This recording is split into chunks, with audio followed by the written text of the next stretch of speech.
In today's video, I'm going to teach you how to create a newsletter sign-up form in Tally. We're going to build a clean, reliable sign-up form that collects emails, optionally captures names for personalization, notifies you when someone subscribes, and gives you a shareable link you can post anywhere. No code, no hassle, just a fast, professional setup. First, open Tally.so in your browser and log into your account. Once you're in, look for the button labeled Plus New Form. Click that and give your form a clear, friendly title like Newsletter Sign-up. This title appears at the top of your form and helps visitors instantly understand what they're signing up for. You can always rename it later, but starting with a descriptive title keeps everything organized. On the blank form canvas, click where you want the first input to go. Type a /email to open Tally's quick insert menu, then choose email.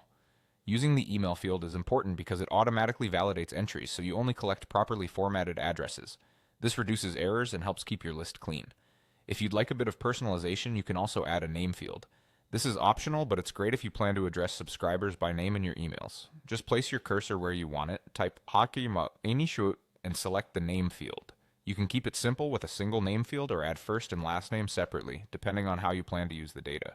Next, head to Settings and open Notifications. Turn on email notifications so you get a message each time someone signs up. This is helpful early on to keep an eye on growth, and you can fine-tune or mute notifications later if your list scales quickly. When you're ready, click Publish. Tally will generate a shareable link for your form. Copy that link and share it in your social profiles, emails, or anywhere your audience sees your content. It's an easy way to start collecting subscribers immediately. If you want new subscribers to flow straight into your email platform, go to Settings, then Integrations. Connect Tally to your email service so each submission is added automatically to the list you choose. This saves time and prevents manual exporting. While connecting, make sure the email and name fields map correctly to your list fields so everything lands where it should. And that's it. You've created a streamlined newsletter sign-up form, set up notifications, published it, and if you chose, connected it to your email platform for seamless growth.